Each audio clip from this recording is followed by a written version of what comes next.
하나님 말씀은 마태복음 16장 13절에서 20절입니다. 마태복음 16장 13절에서 20절입니다. 봉독하겠습니다.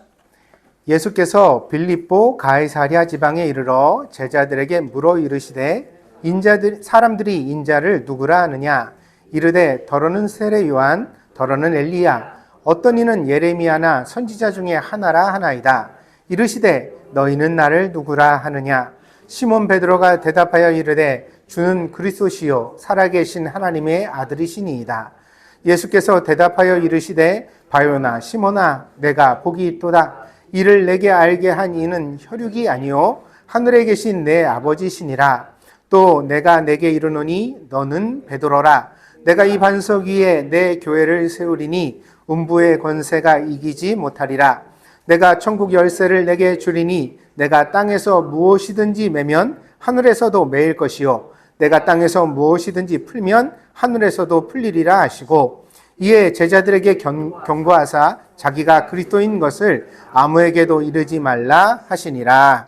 아멘. 오늘 본문의 이야기는 가이사랴 빌립보에서 생긴 일입니다. 지명이 조금 혼동을 줄 수도 있겠습니다. 사도행전에 보면 빌립보라는 지명이 나오는데 여기는 마게도냐의 첫 도시라고 소개되어져 있습니다. 마게도냐는 지금의 그리스를 뜻합니다. 그러니까 터키 지역에서 선교를 하던 사도 바울이 하나님이 주신 특별한 환상을 보고 바다를 건너 마게도냐, 그리스로 건너가게 되어지는데, 그 그리스 땅에 도착해서 처음 만나게 됐던 도시가 빌립보라고 소개하고 있습니다. 이 도시가 바로 빌립보서의 수신자입니다. 이 도시에 있었던 교회가 바로 빌립보서의 수신자입니다. 또한 바울은 이곳에서 자주장사, 그러니까 비단 중개 무역을 하던 루디아라는 귀한 동역자를 만나게 됩니다. 그리고 또한 이곳에서 전도를 하다가 누명을 쓰고 감옥에 갇히게 되었는데, 그때 하나님께서 큰 지진과 함께 바울과 함께 동역하던 바울과 실라를 감옥에서 풀어주셨습니다. 그래도 도망을 가지 않았더니 그 간수장이 크게 감동을 받아서 이때 사도 바울에게 세례를 받고 그리스도인이 되었습니다. 그래서 굉장히 뜻깊은 일들이 많았던 도시가 빌립보입니다.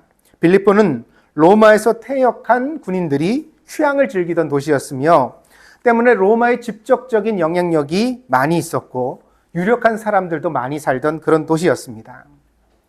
그러나 오늘 본문에 나오는 빌립보는 그 그리스에 있는 빌립보가 아닙니다. 이 도시는 헤롯 대왕이 만든 신도시입니다.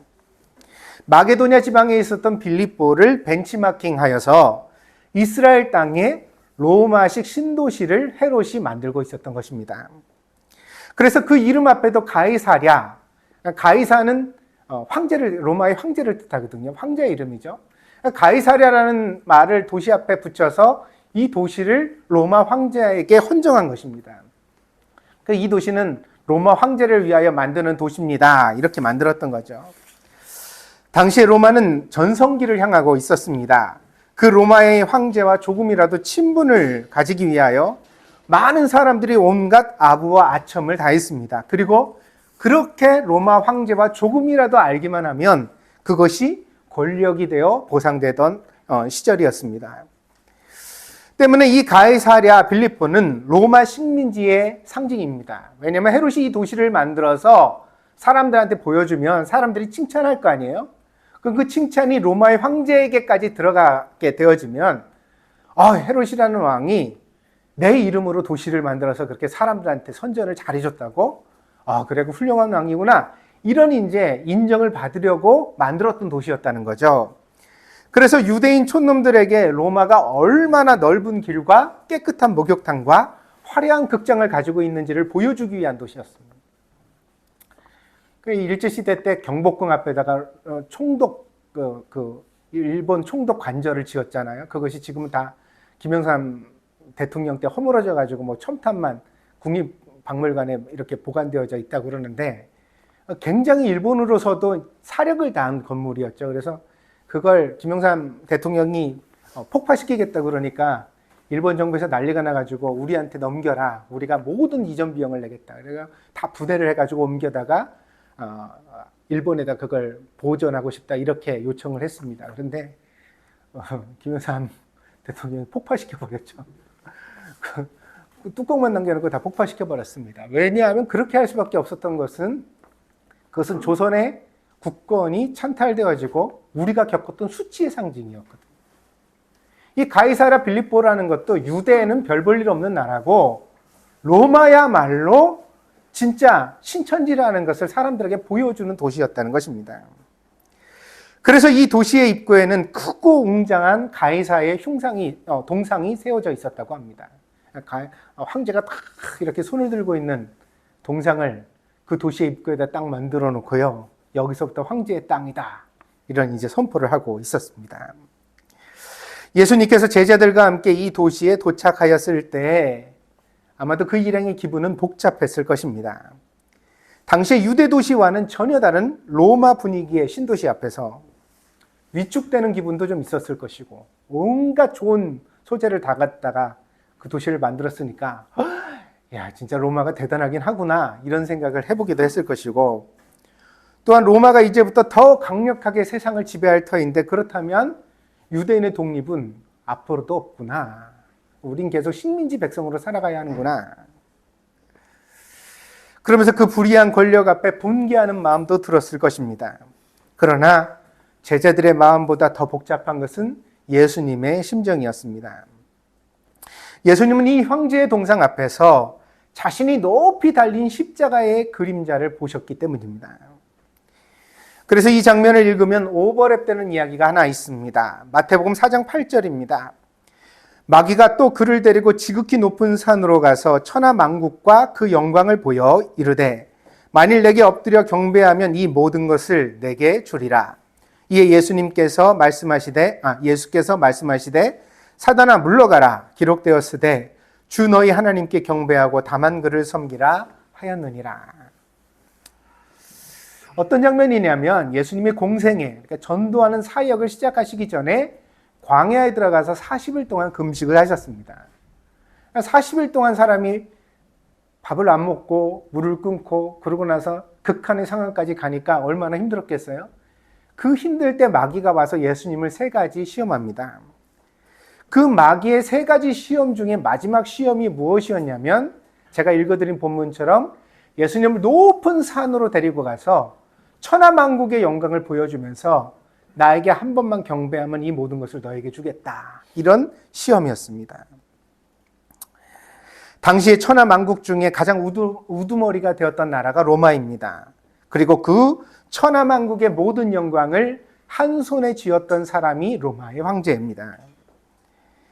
그래서 당시 마귀가 예수님께 했던 시험을 현실적 언어로 바꾸면 나한테 경배해. 그럼 내가 너를 로마의 황제로 만들어줄 수도 있어. 그렇게 이제 시험한 얘기가 되어지는 거죠. 그런데 그 예수님이 지금 가이사랴 빌립보라는 도시에 들어가면서 그 황제의 동상과 마주하게 된 것입니다. 그리고 그 황제의 동상을 높이 있는 동상을 바라보면서 예수님은 자기가 달린 십자가를 마음속에 그려보게 되는 거죠. 예수님의 생애는 이 세상의 영광과의 내적인 싸움이었습니다. 재미있는 장면이 또 하나 있습니다. 요한복음 6장 13절입니다. 이에 거두니 보리떡 5개로 먹고 남은 조각이 12바구니에 찼더라. 그 사람들이 예수께서 행하신 이 표적을 보고 말하되 이는 참으로 세상에 오실 그 선지자라 하더라. 그러므로 예수께서 그들이 와서 자기를 억지로 붙들어 임금으로 삼으려는 줄 아시고 다시 혼자 산으로 떠나가시니라. 우리가 흔히 오병이어라고 부르는 기적 직후의 사정입니다. 배불리 먹은 군중들은 예수님이 다시 오실 그 선지자라고 말했습니다. 이 말은 그리스도의 다른 이름입니다. 그러니까 군중들이 예수님을 그리스도라고 알게 된 거죠. 메시아가 나타났다고 생각한 것입니다. 그러나 재미있게도 이 사람들은 예수님의 설교에는 관심이 없었습니다. 뭐가 그들에게 그토록 흥분하게 만들었느냐? 보리떡 5개와 물고기 2마리로 배불리 먹고 12강주리가 남았다는 사실. 그 경제적 부요함, 먹은 것을 시커 먹을 수 있는 형편. 그러자 그들은 예수님을 임금 삼으려고 했습니다. 물론 이것은 로마에 대한 반역입니다. 로마의 황제가 있는데 예수님을 임금 삼다니 말이 안 됩니다. 그러나 그 반역이 실제로 성공을 한다면 예수님도 로마의 황제와 같은 권력의 사람이 될 수 있었습니다. 당시에는 이런 크고 작은 폭동, 반역, 소요가 끊이질 않았습니다. 로마가 워낙 큰 대제국이다 보니까 로마의 힘이 미처 잘 미치지 않는 곳들마다 각기 왕이 되려고 사람들이 나타나고 반역을 일삼았거든요. 그러나 이것은 로마의 입장에서 폭동, 반역, 소요이지 그 반대의 사람들의 입장에서는 독립운동, 혁명, 레지스탕스가 되었던 것입니다. 그러나 예수님은 이 명분을 거절하셨습니다. 자신의 영광을 세상의 영광과 혼동하지 않으셨습니다. 기껏 로마의 황제나 탐하려고, 황제 자리나 뺏으려고 사는 그런 사람이 되기를 원하지 않으셨습니다. 예수님은 하나님의 나라를 믿으셨고 그 나라를 위해 자기 인생을 바치기로 결심하셨습니다. 예수님은 오늘 본문에서 2번 물으십니다. 13절에 보니까 사람들이 나를 누구라 하느냐 이렇게 물으셨죠. 15절에 가니까 너희는 나를 누구라 하느냐 이렇게 묻습니다. 근데 이 본문에는 숨겨진 질문이 하나가 더 있습니다. 뭐가 숨겨진 질문일까요? 16절에 보시면 시몬 베드로가 주는 그리스도시요 살아계신 하나님의 아들이십니다 라고 대답을 합니다. 그러자 예수님은 17절 이하의 말씀을 통해서 이 베드로의 대답을 긍정해 가십니다. 베드로가 맞는 대답을 했다는 뜻이에요. 아멘? 이해 가세요? 그러니까 무슨 얘기냐면 예수님이 다른 사람들이 뭐라고 하는지 자기에 대해서 제자들이 뭐라고 하는지만 물으신 것이 아니라 사실은 예수님 스스로가 자기 자신을 누구라고 하는지에 대한 질문을 가지고 이 질문을 던지셨다는 거예요. 남들이 나를 뭐라고 하는지 또는 내가 아는 사람들이 나를 뭐라고 하는지 근데 더보다 근본적으로는 나는 과연 나를 누구라고 생각하는지 예수님은 그 질문을 가지고 계셨던 것입니다. 예나 지금이나 세상 사람들의 입은 무서운 것 같습니다. 품평 혹은 평판에 신경을 쓰면서 살아가는 사람들이 참 많습니다. 그래서 누가 내 얘기를 했다고 하면 엄청 신경을 씁니다. 이거 애들도 마찬가지입니다. 애들도요, 꼬맹이들도요. 뭐 맨날 집에서 엄마 아빠 차려주는 밥 먹고 학교 갔다 오고 사는데 누구한테 신세도 안 지고 뭐 특별히 필요한 거 부탁할 일도 없고 그런데 뭐 그렇게 남의 품평에 신경을 쓸 일이 있을까 싶은데 글쎄 애들이 친구가 내 얘기를 했다 그러면 그렇게 신경을 쓰더라고요. 그 말의 속뜻이 무엇인지를 살피기 위하여 우리 심력이 소진될 때가 많습니다. 밤에 자면서 잠이 안 오고 그게 무슨 뜻일까? 왜 나한테 그런 말을 했을까? 예수님에 대한 평판을 물었을 때 제자들은 이렇게 대답을 했습니다. 14절입니다. 더러는 세례 요한, 더러는 엘리야, 어떤 이는 예레미야나 선지자 중에 하나라 하나이다. 당시에 세례 요한은 살롬의 춤값으로 머리가 날아가 순교한 상태였습니다.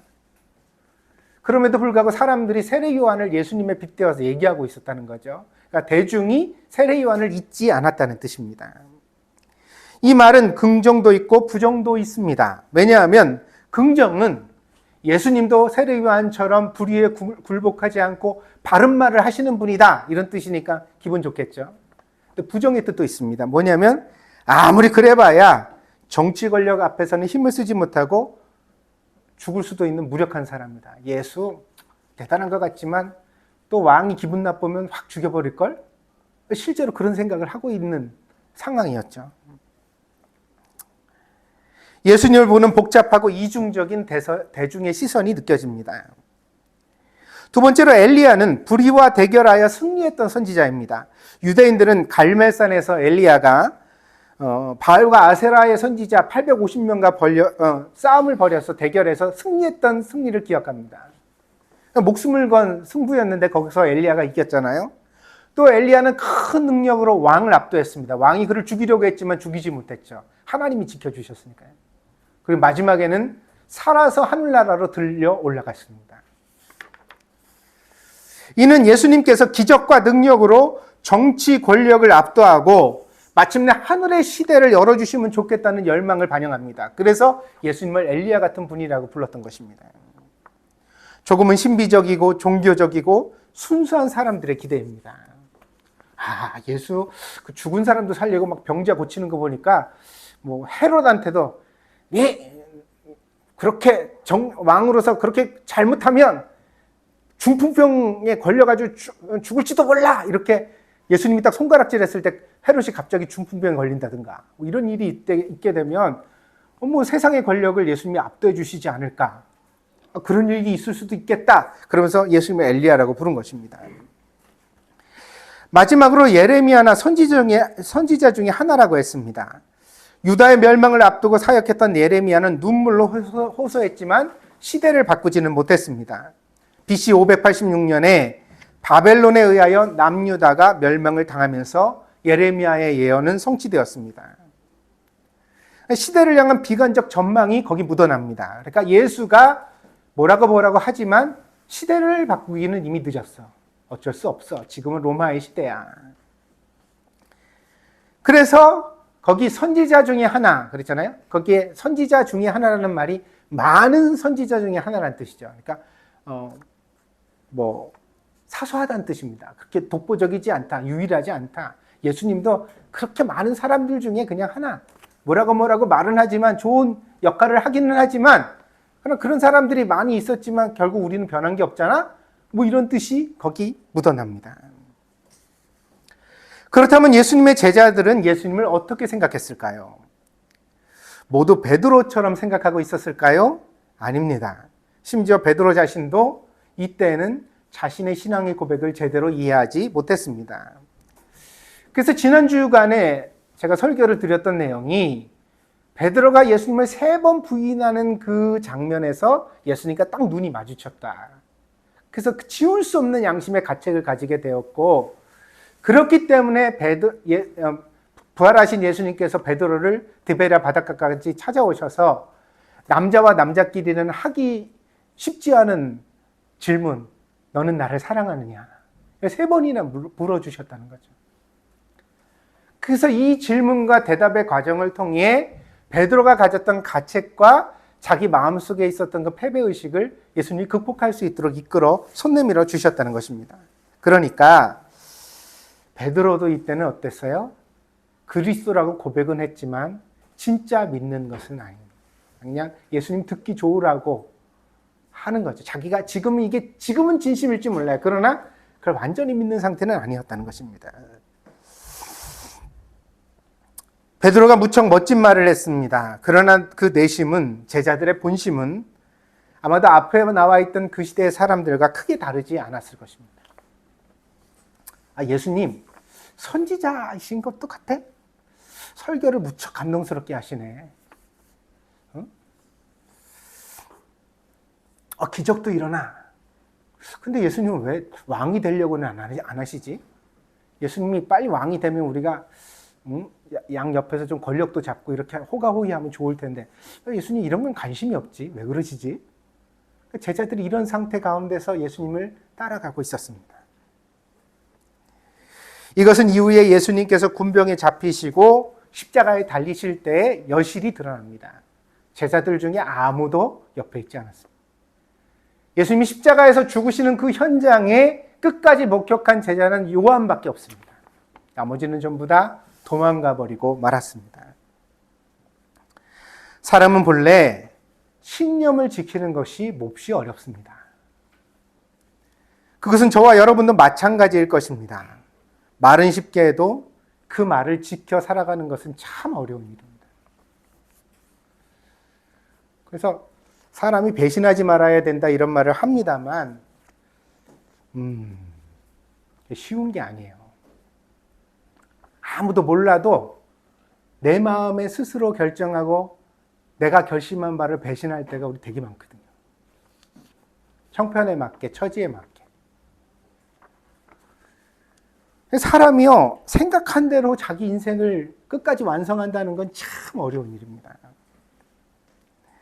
사람은 다른 사람의 기대를 온전히 담아낼 수 없습니다. 누구도 마찬가지입니다.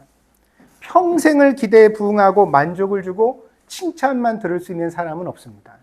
그래서 누군가를 사귈 때는, 우리가 관계를 가질 때는 그 사람을 실망시키는 것까지도 각오해야 합니다. 중요한 이야기인데 이해하시겠어요? 응? 그러니까 나는 이 사람을 절대 실망시키지 않겠어. 그럴 능력이 있는 사람이 세상에 없다니까요. 없어요. 우리는 아무리 훌륭해도 언젠가는 실망을 주게 되어져 있어요. 잠깐은 같이 하면 괜찮아. 뭐 일주일짜리, 한 달짜리 프로젝트를 한다. 그럼 그때는 실망을 안 주고 열심히 할 수도 있죠.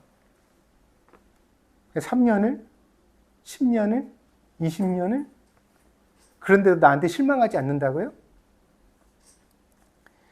여러분의 남편과 아내를 보십시오. 80억이 넘는 지구상의 인구 중에서 여러분이 심혈을 기울여 고르고 골라 뽑은 사람이, 만난 사람이 고작 그 정도입니다. 나는 우리 교회 유머 코드가 제일 어려워. 웃으라고 하는 소리인데 심각하게 받아들이고 사실로 막 듣잖아, 지금. 안 웃을 거예요, 진짜?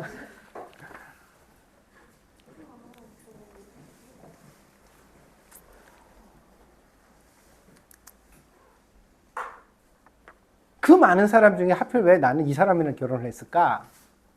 그 사람이 좋아 보이니까 그랬죠. 그러니까 나중에는 그런 생각을 하죠. 뭐 투표를 잘못하면 손가락을 잘라버린다고 맹세를 하듯이, 결혼에 대하여 후회가 될 때는 내가 그때 왜 그랬지? 막 이런 생각.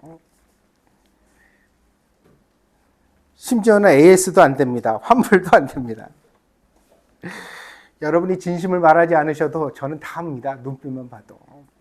그러나 여러분이 미처 알지 못하는 것을 제가 오늘 말씀드립니다. 뭐냐면 그것은 여러분이 특별히 운이 없거나 안목이 부족하거나 사람 보는 눈이 없어서 그렇게 된 일이 아닙니다. 누구를 만나도 이보다 더 좋기가 사실은 쉽지 않습니다. 여러분이 아무리 훌륭한 사람을 만나도 이쯤 같이 살고 나면 마음에 상처도 남고 실망도 남는 게 인생이라는 말이에요. 아멘? 그러니까 잘못된 선택이라고 말하지 마요. 아니니까. 그게 아니에요. 그보다는 사람은 다 그런 존재구나를 여러분이 이해하셔야 됩니다. 사람은 본래 그러한 것이 아니라 마땅히 그러해야 하기 때문에 그렇게 되어가져 가는 존재입니다. 이 설교를 쓰면서 이 말에 되게 감탄을 했는데 스스로 여러분은 스쳐 지나가시니까 이게 무슨 말이에요? 사람은 본래 그러한 것이 아니라 마땅히 그러해야 하기 때문에 그렇게 되어져 가는 존재다. 아멘? 자, 처음부터 남편과 아내가 있습니까? 없습니다. 남편과 아내라는 이름을 가지니까 그때부터 남편과 아내가 되기 위하여 노력해 가는 거예요. 나만? 상대도요. 그 사람이 서툴다는 것을 내가 이해해 줘야 될까요? 아니면은 비꼬고 멸시해야 될까요? 이해해 줘야죠. 왜? 그 사람도 원래는 아내가 아니었어. 그 사람은 원래는 남편이 아니었어. 근데 그 이름을 가지게 된 거예요, 선택으로. 그리고는 그 사람 나름대로 그 이름이 합당하게 살려고 노력하는 중이에요. 믿습니까? 여러분이 그러하듯이. 여러분 노력해요, 안 해요? 본래 아빠와 엄마가 어디 있습니까? 여러분 애 낳는 순간 당황 안 하셨어요? 갑자기 아기가 세상에 확 태어났는데 네 그리고 울어요. 근데 이제 아빠다, 엄마다, 그리고 자기를 소개했는데 그 다음이 이제 있잖아요. 그 다음이 얘를 뭐 먹여 살리나, 분유값은 누가 버나, 이런 걱정도 해야죠. 근데 그거는 좀 제가 보기에는 좀 그거보다는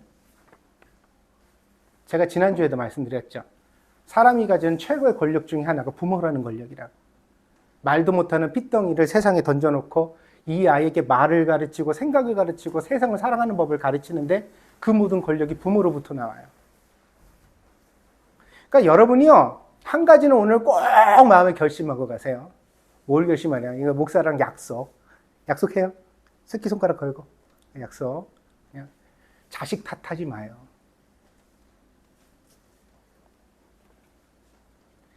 자식이 성격이 나쁘든지 더럽든지 게으르든지 뭐하든지 그 아이를 그렇게 만드는데 가장 결정적 역할을 한 사람은 나예요. 믿습니까?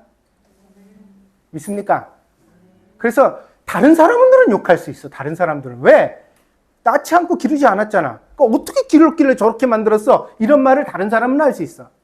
근데 마치 내 자식이 아닌 것처럼 내가 그 아이를 안 키운 것처럼 얘는 도대체 누굴 닮아서 이런 말 하지 말라고. 당신 닮았으니까. 믿습니까? 교회 와서 그렇게 자식 흉을 보는 사람들이 있어.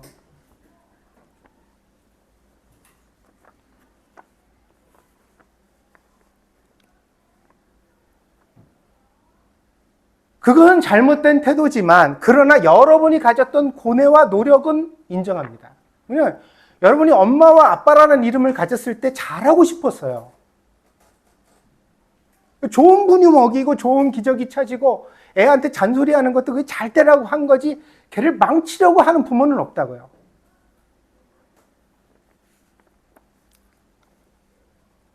목사는 처음부터 목사였겠습니까? 다 그렇지 않습니다. 마땅히 그러해야 한다라는 생각이 우리 안에 들어오니까 우리가 우리 자신의 삶을 만들어가는 과정입니다. 그래서 중요한 것이 내가 나를 누구라고 부르냐의 문제입니다. 도대체 나는 나를 누구라? 소심덩어리, 겁쟁이, 맨날 결심만 하면 작심상이, 아유 너 같은 건 머저리, 남들보다 내가 나를 그렇게 부르는 순간 모든 책임에서 자유로워져요. 왜? 난 머저리인데 뭐 내가 똑똑한 척을 할 필요가 있어? 나는 작심삼일인데 뭐 내가 결심했다가 그걸 바꾸는데 무슨 부담이 있어요? 난 그렇게 사는 거지. 내가 나를 그렇게 부르는데. 내가 나를 누구라고 하느냐에 따라 결국 인생은 색깔을 정하고 변하게 되어져 있습니다. 베드로가 멋지게 신앙 고백을 했을 때 예수님은 그것을 칭찬하셨습니다. 예수님은 베드로에게 이렇게 말씀하십니다. 17절입니다. 예수께서 대답하여 이르시되 바요나 시몬아 내가 복이 있도다. 이를 내게 알게 한 이는 혈육이 아니요 하늘에 계신 내 아버지시니라. 애둘러 표현하셨지만 결국 베드로 말이 맞다는 뜻입니다. 예수님께서도 자기 자신을 그렇게 생각하신다는 것입니다. 예수님은 그리스도이십니다. 그리고 살아계신 하나님의 아들이십니다. 그 생각과 믿음이 예수님의 다음 의사를 결정하고 있습니다. 예수님이 스스로 자기 자신을 하나님의 아들이라고 생각하시니까 그 다음에 예수님이 하셔야 할 일이 나오는데 그게 뭐냐면 교회를 세워야 하는 일이었습니다. 그러나 그 교회는 베드로가 세우는 것이 아닙니다. 내가 베드로라는 반석 위에 내가 교회를 세우리니. 본문의 바로 다음인 21절은 이렇게 이어집니다. 이때로부터 예수 그리스도께서 자기가 예루살렘에 올라가 장로들과 대제사장들과 서기관들에게 많은 고난을 받고 죽임을 당하고 제3일에 살아나야 할 것을 제자들에게 비로소 나타내시니. 그렇습니다. 교회를 세우는 분은 예수님이십니다. 그런데 그 교회는 오직 예수님의 십자가를 통해서 세워지는 것입니다.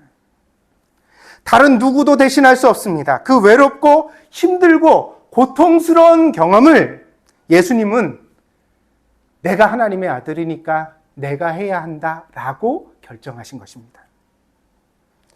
그것이 오늘 우리가 묵상할 말씀입니다. 내가 나를 누구라고 부르느냐, 그리고 내가 나를 부르는 그 이름에 마땅히 찾아오는 책임은 무엇이냐. 나는 그것을 지기 위하여 어떻게 살아갈 것이냐. 부끄럽지만 저는 얼마 전까지도 동경드림교회를 떠날 생각을 했습니다. 지금은 교회 형편이 많이 좋아졌지만 코로나 상황을 지나면서 교회 재정이 바닥나고 있었습니다. 아니, 바닥날 것도 없었습니다. 제가 아무리 아끼고 골몰해도 감당할 수 없는 경제적 상황이 등을 떠밀고 있었습니다. 얼마 전에 앙케이트를 하면서 목사 월급에 대하여 질문을 드렸습니다. 여러분 생각을 알아보고 싶었습니다. 그리고 여러분에게 드리고 싶었던 요지는 앙케이트도 다 메시지가 있는데 그 메시지가 뭐냐면 목사를 특별히 하나님의 선지자, 하나님의 사도 이렇게 보지 마시고 여러분이 교회에서 심호하는 월급쟁이로 봐달라. 생활인으로 봐달라. 그런 뜻도 있습니다. 그 항목의 최소를 15만 엔으로 하였습니다. 사실은 지난 16년 동안 제가 동경드림교회에서 받아왔던 평균적인 월급입니다. 때로는 그 절반도 안 되는 월급을 사용할 때도 있었고, 조금 여유가 있을 때 제일 교회 돈을 제가 많이 사용했을 때는 20만 원 정도까지 사용한 것 같습니다. 우리 교회 재정부를 따로 두지 못한 이유가 그것입니다. 헌금을 계산하는 건 쉬워요. 얼마 되지도 않으니까. 그런데 그 헌금을 어떻게 사용하느냐는 무척 어려운 결정입니다. 그 부담을 누구에게도 드리지 않으려고 배려했던 것이 목사가 재정을 맡는 변칙적 운영의 방식이었습니다. 목사가 헌금을 다 걷어가고 하고 정리하고, 재정결산도 마찬가지입니다. 앙케이트를 보다 보니까 예전처럼 1년에 한 번씩 결산을 좀 보여주면 좋겠다. 보여드리는 건 어려운 게 아닙니다. 매주 엑셀 장부 제가 정리하고 있거든요. 보여드리면 여러분이 민망할걸요? 그러나 교회가 겨우 풀칠만 하며 살아온 것은 아닙니다. 작년에도 그리고 재작년에도 교회가 가장 어려울 때도 매년 20만 원 이상을 기부해 왔습니다. 작년 성탄절에 여러분이 해주신 연보는 터키 지역 지진이 발생했을 때 그곳에서 사역하는 선교사님에게 100만 원이 먼저 급히 보내졌고, 우크라이나 전쟁 지역에서 사역하는 분에게 100만 원이 갈 것이 예정되어져 있습니다. 저는 교회도 11조를 해야 한다고 생각합니다. 성도들이 힘든 삶의 정황 속에서도 10분의 1을 하나님 앞에 구별해 드리기 때문에 교회도 아무리 어려워도 재정의 10분의 1은 어려운 사람들에게 보내줄 수 있어야 된다. 구제와 선한 일에 사용해야 한다. 그 원칙을 처음부터 지금까지 지켜오고 있습니다. 물론 교회가 재정적으로 더 풍성해지면 이 일을 더 늘려가고 싶습니다. 그러나 이렇게 하다 보니까 목사는 집세를 내기가 어려워져서 한국에 일을 나가야 되는, 강의를 가가지고 강의를 뛰어야죠, 알바를. 그래서 음악을 해와야, 그게 있어야 나만 사는 것도 아니고 저한테도 어머니가 계시고 또 우리 장모님도 연로하셨고, 그러니 지금 생각해 보면 아들 둘을 대학을 동경에서 보내서 졸업을 무사히 시켰다는 게 기적과 같은 일이에요. 하나님이 대단하신 분입니다. 하나님 진짜 대단하신 분이에요. 그러나 그런 경제적 상황이 제가 동경드림교회를 떠날 생각을 하게 만든 직접적 원인은 아니었습니다. 문제는 어머니였습니다. 외아들밖에 없는 어머니가 연로하고 병이 드셨는데 그 어머니를 외면하고 목회할 자신은 저에게 없었습니다. 그래서 교회가 경제적으로 헌금이 없어질 때 속으로는 잘 됐다 이런 생각도 했어요. 그냥 그래, 이렇게 된 거 여러분한테 뭐 하는 거, 여러분 이제 교회 헌금이 없어 집세를 낼 돈이 없으니 그만 집을 빼고 애들은 애들대로 각기 갈 길 가고 저는 어머니 곁에 가서 어머니를 병간호 하겠습니다. 이렇게 말을 해도 되는 변명이 되지 않을까. 그러면 여러분도 상처받지 않고 아쉽지만 저를 보내줄 수 있을 것 같았습니다. 그런데 말입니다. 하나님은 내가 바라는 대로 안 해주시더라고요. 어머니가 항암제가 잘 맞으셔가지고 저렇게 건강하게 계신 거예요. 심지어는요, 제가 이렇게 그래, 이제 내 목회는 일본에서 목회는 여기까지 끝이다. 이제 고국에 돌아가자 이런 생각을 하고 났는데 자꾸 주일학교가 늘어요. 애들이 늘어가고.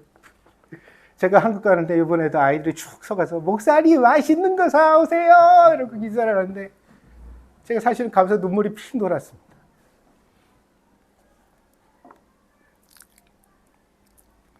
내가 이 아이들을 두고 일본을 떠날 생각을 했었구나.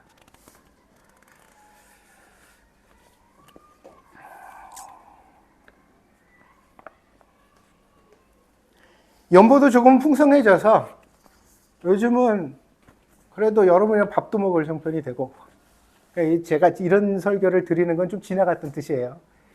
여러분, 목사가 아무 말도 안 해요. 진짜로 힘들 때는 아무 말도 안 해요. 그러니까 여러분, 목사 그렇게 아세요. 제가 뭐라고 할 때는 그건 이제 지나간 거예요. 지나갔어. 괜찮아. 지금은 교회가 꽤 괜찮아요.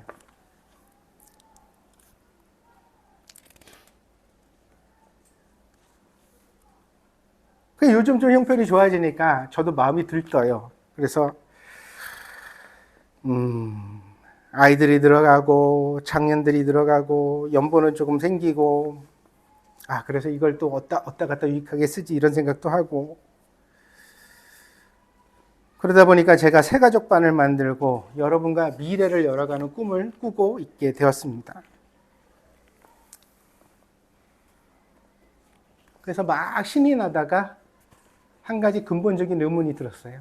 제가 우리 새가족반에다가 내가 근본적인 의문이 하나 들었다 그러니까 우리 새가족반 스태프들이 긴장을 해가지고 목사님 뭔 얘기예요? 뭐예요? 이렇게 미처 대답을 못했습니다. 그 의문은 내가 계속 여기 있어도 되는 걸까? 내가 이 교회를 목회할 자격이 있을까? 나는 힘들다고 떠나려고 했던 목사인데 이제는 덜 힘들어졌다고 여기 있어도 되는 걸까? 물론 제 안에는 여러분과 계속 목회하고 좋은 교회를 세우고 싶은 갈망도 있습니다. 그것도 진심이고 사실입니다. 그러나 어머니는 저에게 포기할 수 없는 목발 같은 분입니다. 그분이 없으면 제가 과연 서 있을 수 있을까? 그런 생각이 지금도 듭니다.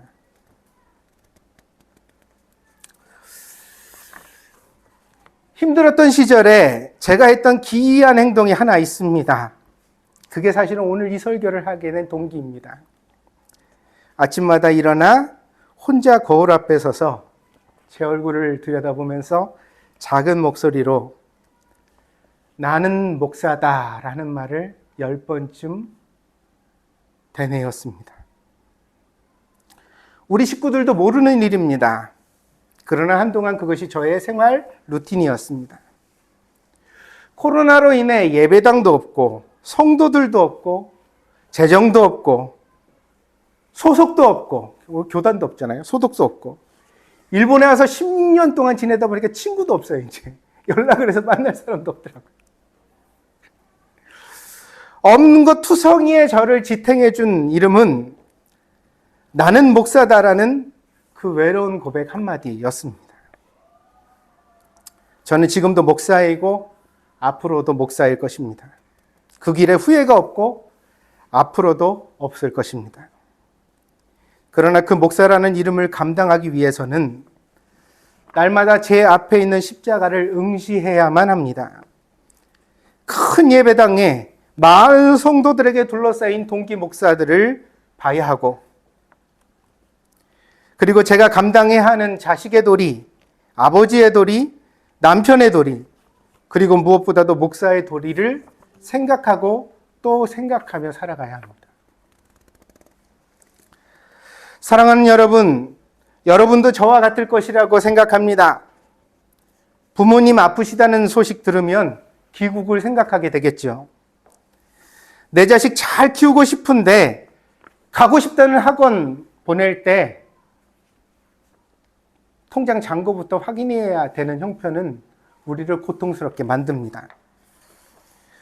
황제의 동상처럼 돈은 곳곳에서 우리를 위축시킵니다.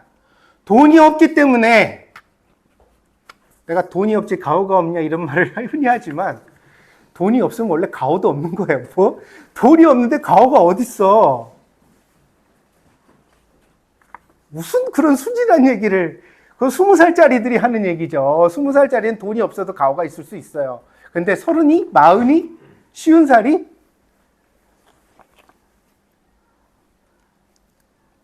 쓸 돈이 없다는 사실보다 우리를 더 초라하고 힘들게 하는 일은 별로 없습니다. 그러나 그럴 때마다 우리는 예수님처럼 생각해 봐야 합니다. 나는 누구인가? 나는 나를 누구라고 정의 내리는가? 그리고 내가 생각하는 나를 증명하기 위해 나는 앞으로 어떻게 살아가야 하는가? 우리는 당연히 그리스도는 아닙니다. 그러나 예수님 때문에 우리도 살아계신 하나님의 아들과 딸이 되었습니다. 예수님처럼 우리에게도 세워야 하는 교회가 있습니다. 그리고 무엇보다 우리의 신앙 고백을 예수님이 들으시고 기뻐하십니다. 진심이든 아니든 그걸 실천할 수 있든지 없든지 그게 중요한 게 아니에요. 그런 말을 할 수 있다는 것 자체만으로도 예수님 기뻐하십니다. 사랑하는 여러분, 제발 살면서 아무 말 막 하지 마세요. 예수님이 여러분 말 듣고 실망하십니다. 힘들 때도 베드로처럼 말씀하십시오. 그게 여러분의 진심이 아니어도 괜찮습니다. 흔들리는 것이 원래 사람 마음입니다. 마음은 물과 같은데 본래의 모양이 어디 있겠습니까? 그릇에 담는 대로 그릇의 모양이 물의 모양이 되는 거죠. 마음도 그러해요. 우리 마음을 담는 그릇이 말입니다. 말을 하는 대로 우리 마음이 되어져 가는 거예요. 그러니까 제발 원래 그런 사람이 있다고 믿지 마세요. 원래 충성스럽고 원래 신실하고 원래 묵직하고 원래 신중하고 원래 남 배려 잘하고, 아니요. 그런 사람 원래 없어요. 모든 사람은 다 악의로 태어납니다. 믿습니까? 근데 마땅히 그러해야 하기 때문에, 내가 나를 그런 사람이라고 정의 내리기 때문에 우리가 그렇게 변해져 가는 겁니다. 그럼 말부터 바꾸십시오. 말을 이쁘고 착하게 하면 거기 마음이 따라가게 되어져 있습니다. 물론 습관적으로 말만 이쁘게 하는 사람들도 있지만 다행히 우리 교회는 그런 사람이 없기 때문에 제가 마음 놓고 이 설교할 수 있습니다. 여러분의 문제는 마음은 예쁜데 말이 거칠고 투박하다는 것입니다. 마음에도 없는 말을 그렇게 툭툭 내뱉어요. 아무런 생각 없이.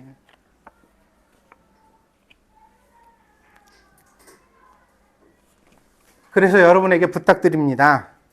말을 할 때 제발 생각 좀 하십시오. 이 말이 필요한가? 예수님 들으셔도 하자가 없나? 나중에 생각해도 내가 이 말 부끄러워하지 않을까? 그렇게 한번 생각해 보시고 말을 하는 습관을 꼭 가지시기 바랍니다. 믿습니까? 그러면 그 말이 여러분을 살리고 여러분 주변의 사람들을 살릴 것입니다. 그리고 오늘 본문에서와 같이 예수님도 그 말을 듣고 기뻐해 주실 것입니다.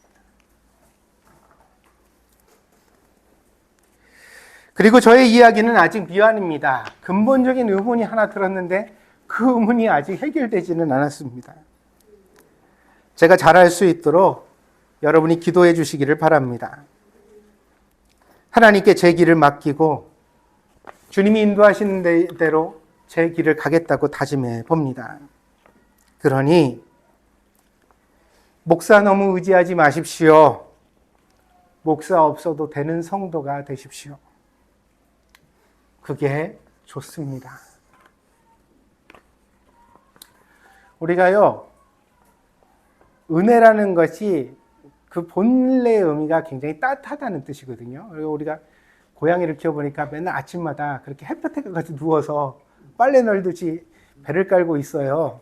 그냥 한 10분, 30분을 있다가 이렇게 쫄래쫄래 걸어와서 쓰다듬어 보면 몸이 따끈따끈따끈해요. 너무 좋더라고요. 그래서 그걸 보면서 느꼈어요. 아, 사람이나 동물이나 따뜻한 걸 참 좋아하는구나. 그러니까 우리가 은혜를 좋아하는 까닭은 은혜가 우리를 따뜻하게 해주기 때문이에요. 아멘? 은혜 받으면 마음이 이렇게 따뜻해지거든요. 그래서 은혜 받는 게 참 좋은 것 같아요. 근데 여기 한 가지 단점이 있어요. 그게 뭔지 아세요? 몸이든 마음이든 따뜻해지면 우리가 그걸 자꾸 당연한 것으로 여긴다는 거예요. 원래 그런 것처럼. 마치 당연히 그래야 하는 것처럼. 그러나 여러분, 당연한 은혜는 없습니다. 은혜는 누군가의 희생하고 있기 때문이고, 누군가 십자가를 져주기 때문이고, 누군가 사랑해주기 때문에 가능한 것입니다. 그러므로 오늘 우리가 이 모든 것에 대하여 감사할 수 있는 성숙한 그리스도인이 되어지기를 바랍니다. 그래야 잘 지켜갈 수 있을 것입니다. 어저께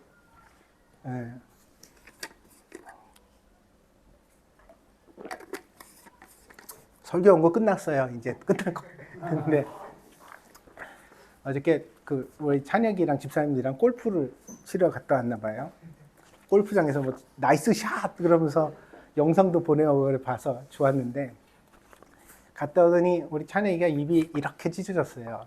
왜? 그랬더니 집사님들이랑 가니까 너무 좋아요. 그래.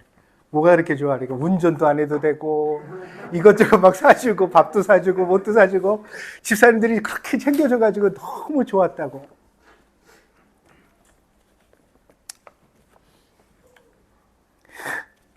고맙습니다. 제가 개척하고 애들 20살이 넘도록 여태까지 교회에서 우리 아이들은 늘 심부름하고 구박받고 잔소리 듣는 존재였습니다. 목사 아들이라.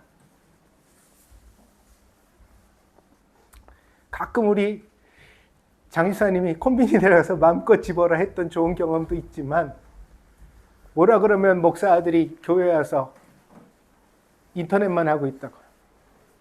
왜요? 돈이 없어 집에 인터넷 못 달았거든요. 그래서 애들이 교회만 오면 인터넷 게임 하는데 눈이 뻘개져서 했는데, 그걸 교회 집사님들이 매번 구박을 하면서 니들은 맨날 거기에 앉아있다고, 그것만 한다고. 나도 아비예요. 그런 말 들을 때 얼마나 속상한 줄 아세요? 내가요 웬만히 좀 내력이 있어가지고 근육이 좀 있거든요. 그래서 누가 뭔 말해도 기뚱도 안 들어요. 그런데 자식은 아프더라고. 그게 여러분도 아마 그럴 거예요. 자식은 아파요. 자식 가지고 얘기를 하는 건 그렇게 아프더라고요. 근데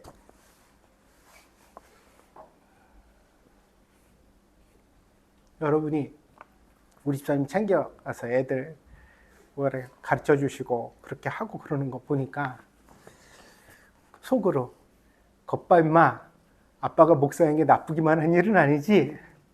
어? 아빠가 목사라서 네가 덕볼 때도 있다.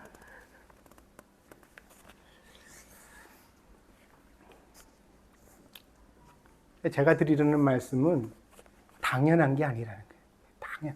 고마워요, 진짜. 고마워요. 시장이 고마워요.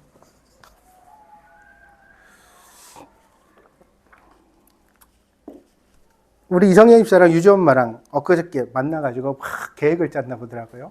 회비를 걷어서 생일을 챙겨주고 뭐를 하고 뭐 해서 새가족반은 매주 모이고 있어요. 그 3월달 처음에 임명한 이후로 주중에 매일 한 번씩, 우리 전일원 건찰은 이사 가기 전에 헷갈리로 이사를 오지. 다니기도 힘든데.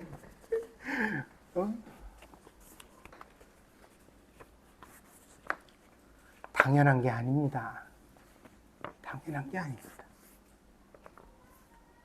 그래서 지금 우리가 잘해야 될 줄 믿습니다.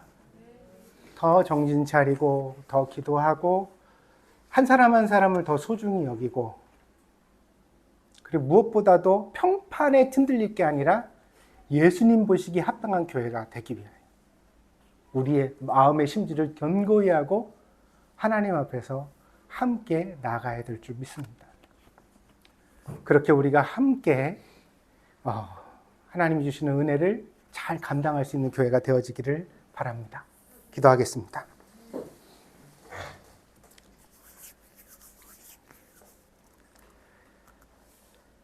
예수님은 우리에게 모범을 보여주셨습니다. 나를 누구라고 하느냐? 제자들에게 물으셨고,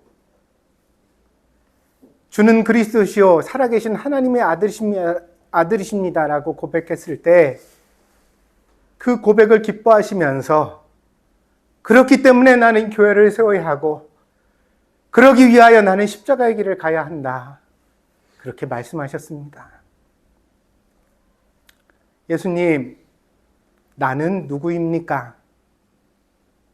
남편으로서, 아내로서, 아빠로서, 엄마로서, 혹은 자식으로서 우리는 그 이름을 잘 감당하기 위하여 얼마나 고심하고 노력하고 기도하고 있습니까? 예수님께서 우리에게 지혜를 더해 주시기를 원합니다.